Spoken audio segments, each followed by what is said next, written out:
नमस्कार दोस्तों, मेरे YouTube चैनल ज्ञान सागर बुद्धा में आपका स्वागत है। आज हम आपके सामने पेश कर रहे हैं गौतम बुद्ध की एक रोचक और प्रेरणादायक कहानी। तो दोस्तों, मेरे वीडियो के साथ बने रहें। अगर वीडियो पसंद आए तो वीडियो को लाइक करें, शेयर करें और चैनल को सब्सक्राइब करें। ओम बुद्धा है नमः। तो दोस्तों, वीडियो शुरू करते हैं। मिट्टी की सीख, बुद्ध और किसान की मौन वार्ता। धूप तीखी थी मगर जमीन पर बैठा वह किसान पसीना पोंछते हुए मुस्कुरा रहा था।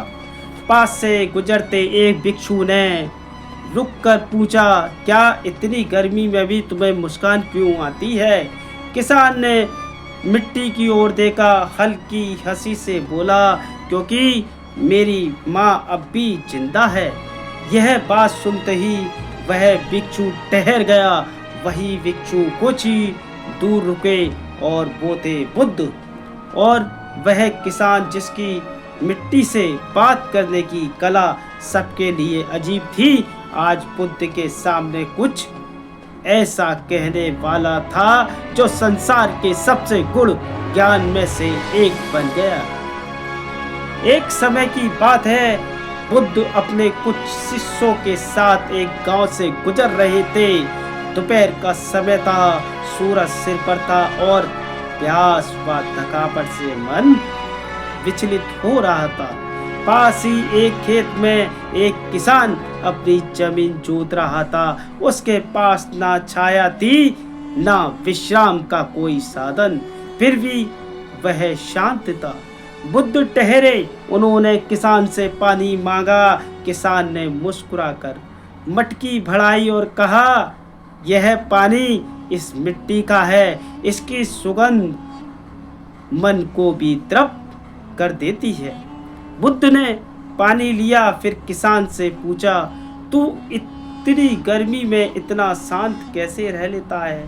किसान ने बिना देखे मिट्टी पर हाथ फेरते हुए कहा, क्योंकि यह मिट्टी सिर्फ जमीन नहीं, मेरी धरती माता है। जब तक मैं इसका सम्मान करता हूँ तब तक मेरा मन भी शांत रहता है।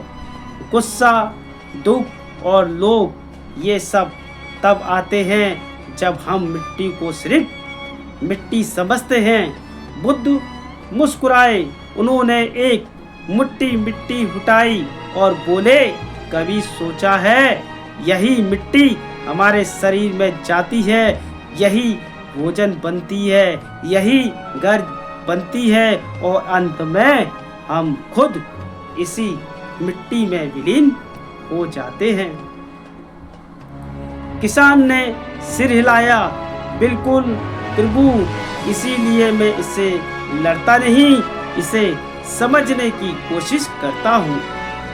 जो मिट्टी को समझ गया वो खुद को समझ गया। बुद्ध अपने शिष्यों की ओर मुड़े और बोले, देखो, यह वही ज्ञान है जिसे हम बरसों साधना में खोजते हैं। मिट्टी में सच्चा बोध छुपा है, जो इसे जान ले वही शांत हो जाता है।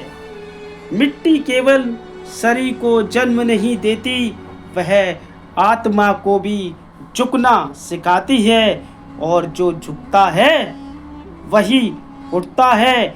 जो मिट्टी को माँ मानता है उसे अहंकार छू भी नहीं सकता।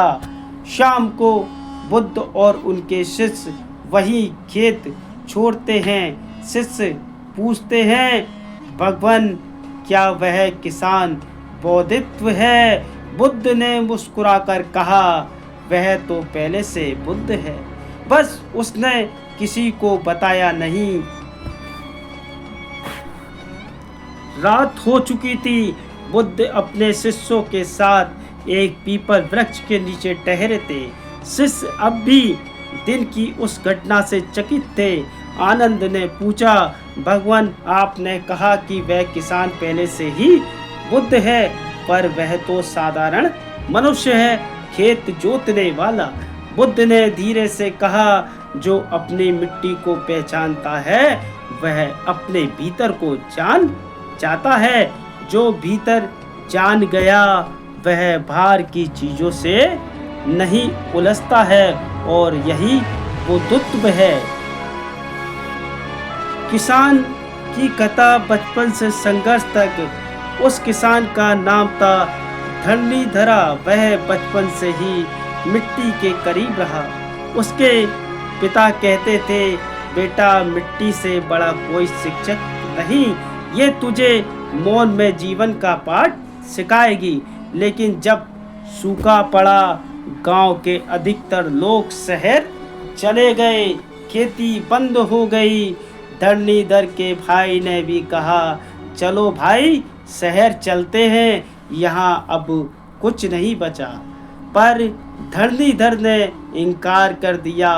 वह रोज सूखी जमीन को जोतता, बीज बोता और मिट्टी से बात करता। लोग उसे पागल कहते, कोई कहता, क्या ये सूखी जमीन तुझे अन्न देगी? धरणीधर मुस्कुराता। जो मिट्टी माँ होती है वह कभी निराश नहीं करती। उसे वक्त दो, भरोसा दो, प्रेम दो और देखो फिर उस मिट्टी का चमत्कार। कुछ दिन बाद बुद्ध फिर उसी गांव से गुजरे। धरणीधर अब भी अपने खेत में था, पर अब वहां हरियाली थी, फसलें लहलहा रही थी। बुद्ध उसके पास पहुंचे और बोले, मुझे बताओ तूने कैसे यह सूखी जमीन हरी कर दी? धरणीधर ने हाथ जोड़कर कहा, मैंने कुछ नहीं किया प्रभु, सिर्फ मिट्टी को छोड़कर नहीं गया, बाकी काम उसने किया। बुद्ध की आंखें गीली हो गई। उन्होंने कहा, तूने वही किया जो एक सच्चा साधक करता है। त्याग नहीं, धैर्य, संदेह नहीं, श्रद्धा, भागना नहीं, टिके रहना। गांव के लोगों की आंखें खुलती गईं जब गांव वालों ने देखा कि बुद्ध उस किसान के आगे झुक रहे हैं। वे सब गांव वाले चकित रह गए। एक वृद्ध किसान ने कहा, हम तो इसे मूर्ख समझते थे, ये तो बहुत बड़ा ज्ञानी निकला। बुद्ध ने सबको संबोधित करते हुए कहा, तुमने मिट्टी को देखा, गंदी, थकी, सूखी। इसने देखा माँ, शिक्षिका और सहनशील। जब दृष्टि बदलती है तभी दुनिया बदलती है। यही शिक्षा का सार है। बुद्ध ने कहा, धरणीधर को देखो, यह अपने बीज को जानता था, मिट्टी को समझता था, समय पर भरोसा करता था। यह वह साधक नहीं, उदाहरण है हर जीवन के लिए। जीवन में जब सूखा आए तो भागो मत, मिट्टी को थामे रखो। रात को बुद्ध ने एक आखिरी बार उस खेत की मिट्टी को हाथ में लिया और बोले, जिसने मिट्टी को समझ लिया उसने जीवन को समझ लिया। गांव में अब बदलाव की हवा चल रही थी।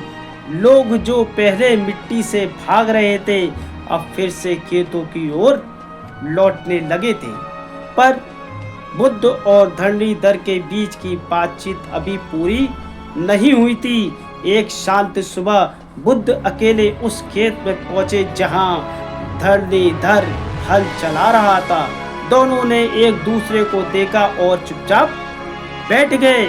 फिर बुद्ध ने पूछा उस किसान से, कभी मिट्टी से डर भी लगा है?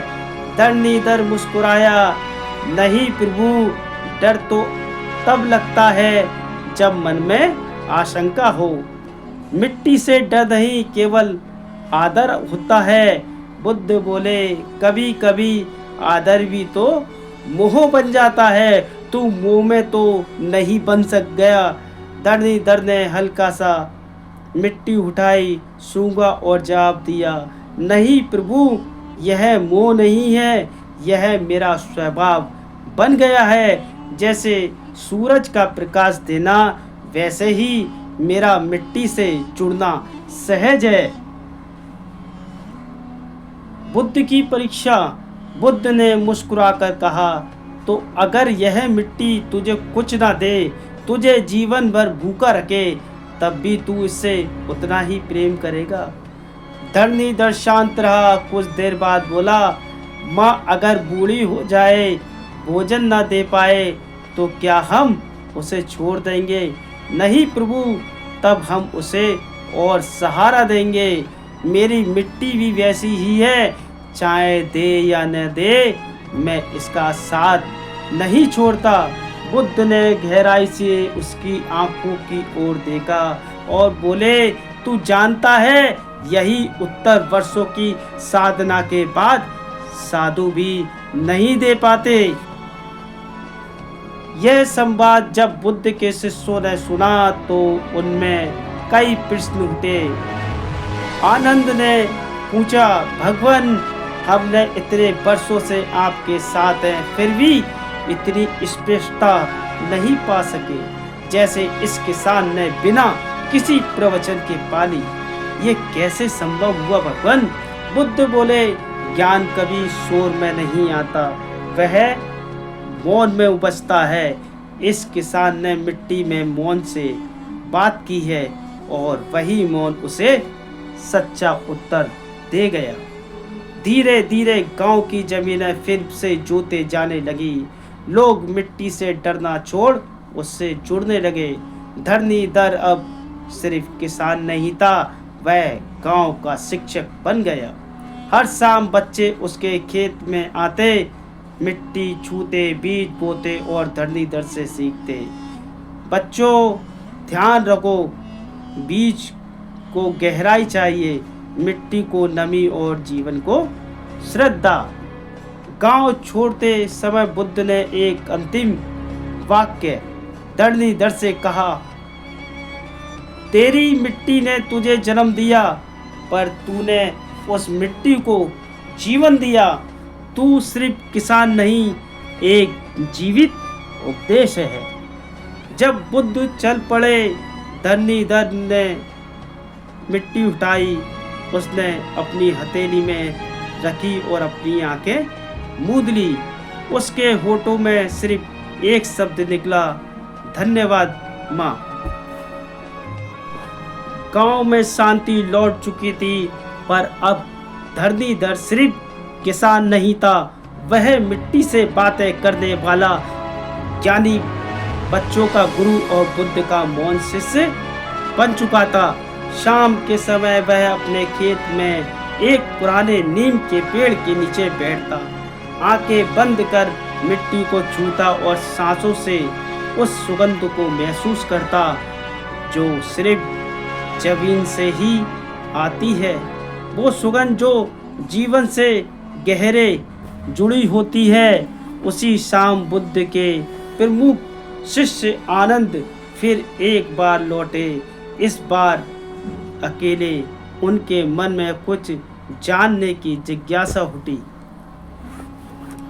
आनंद और किसान का संवाद हुआ। आनंद धरणीधर से, क्या तुम ध्यान करते हो? धरणीधर ने मुस्कुराकर जवाब दिया, मैं मिट्टी में वो बीज बोता हूँ, वही मेरा ध्यान है। आनंद, पर ध्यान तो मौन, आसन और नाड़ी नियंत्रण होता है ना? धरणीधर ने जवाब दिया, शायद, पर जब मैं मिट्टी में बीज रखता हूँ उस क्षण में वर्तमान में होता हूँ। कोई डर नहीं, कोई चाह नहीं, केवल विश्वास और प्रतीक्षा। क्या ध्यान इससे कुछ अलग है?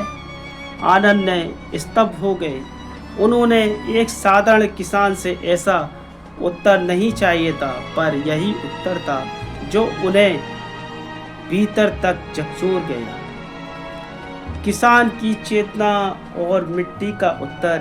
एक दिन धरणीधर खेत में काम करते हुए थक गया था।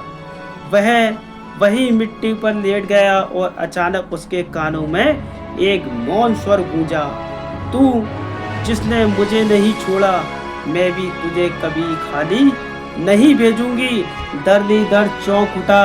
यह कोई आवाज नहीं थी, यह मिट्टी की भावना थी। मिट्टी अब उसकी गुरु माता बन चुकी थी। उस दिन से वह हर काम एक ध्यान की तरह करता। मिट्टी जोतना, बीज बोना, पौधों से बात करना सब ध्यान और साधना बन चुका था। महीनों बाद बुद्ध फिर गांव आए। धरणीधर से मिलते ही बोले, तू अब भी वही है मगर भीतर से बदल गया है। धरणीधर ने मुस्कुराकर कहा, प्रभु मैंने कुछ नहीं किया, मिट्टी ने मुझे बदल दिया है।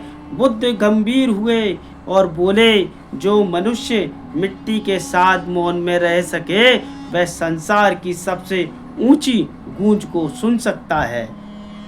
गांव में प्रकाश फैल गया। अब गांव में बच्चे सिर्फ अक्षर नहीं, मिट्टी से भी जीवन का पाठ सीखते थे। धरणीधर उन्हें सिखाता, बीज धैर्य मांगता है, मिट्टी तुम्हें लौटाती है वही जो तुम उसे दोगे। अगर भीतर की मिट्टी साफ है तो कोई भी बीज फल देगा। बुद्ध ने उस खेत को शांति की पाठशाला नाम दे दिया।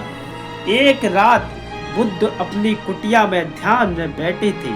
उन्होंने अपने शिष्यों से कहा, अगर कभी मैं इस धरती से चला भी जाऊं और मेरा उपदेश खो जाए तो धरणीधर के खेत पर जाना, वहां मिट्टी अब भी बोलेगी। रात्रि का तीसरा पहर था। आकाश में तारे चमक रहे थे पर धरती पर कुछ और ही प्रकाश फैला हुआ था। वो था धरणीधर के खेत का सन्नाटा जो केवल बाहर से शांत था, भीतर से एक आत्मा की भाषा बोल रहा था। बुद्ध वहीं एक कोने में बैठे थे। उन्होंने आज कुछ भी नहीं कहा, केवल मिट्टी को देखते रहे। पास बैठे आनंद से बोले, आज कोई प्रवचन नहीं, आज केवल मिट्टी बोलेगी। किसान धरणीधर अब शब्दों से अधिक मौन में जीने लगा। वह दिन भर खेत में काम करता पर बिना किसी शिकायत या अपेक्षा के। एक दिन गांव का एक युवक उसके पास आया और बोला, बाबा मैं जीवन से ऊब गया हूँ, ना नौकरी मिली, ना विवाह, ना सम्मान, मैं क्या करूँ। धरणीधर ने कुछ नहीं कहा, बस उसे खेत की एक क्यारी तक ले गया। वहाँ एक छोटा बीज बोया और कहा, इस पर हर दिन थोड़ी मिट्टी डालना, पानी देना, पर उससे कुछ पूछना मत। युवक रोज आता, पानी देता। एक सप्ताह बीत गया, बीज अंकुरित हुआ। जब पहली बार कोपन निकली, धरणीधर ने कहा, देखो जीवन ऐसे ही फूटता है, चुपचाप। तुमने उसे उखाड़ा नहीं, अपेक्षा नहीं की, केवल सेवा की, यही जीवन है। बुद्ध ने यह सब देखा।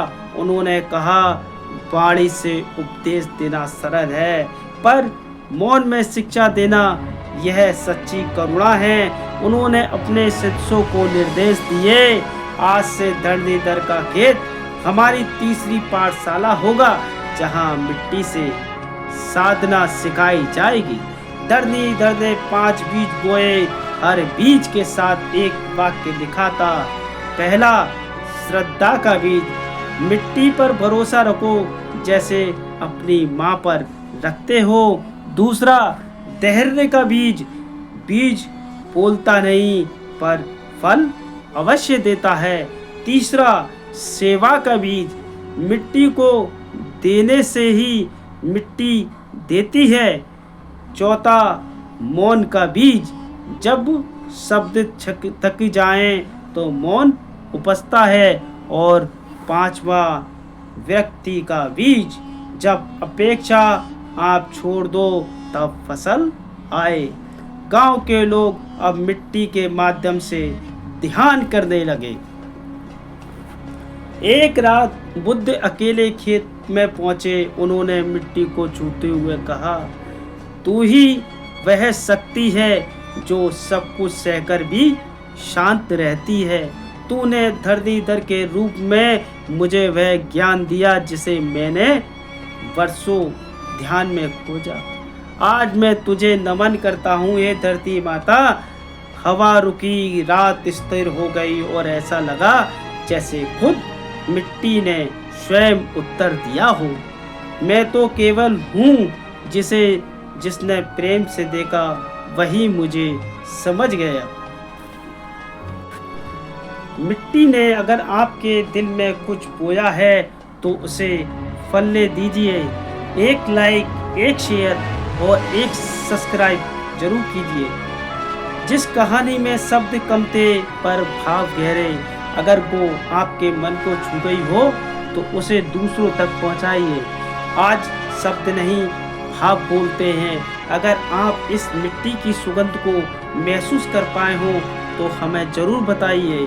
अगर आपको लगे कि इस कहानी ने आपको भीतर कुछ शांत किया तो इसे अपनी अगली सांस की तरह फैलाइए। शब्द मिट जाते हैं पर अनुभव रह जाते हैं। इस अनुभव को अपने दोस्तों संग बांटिए। लाइक, शेयर और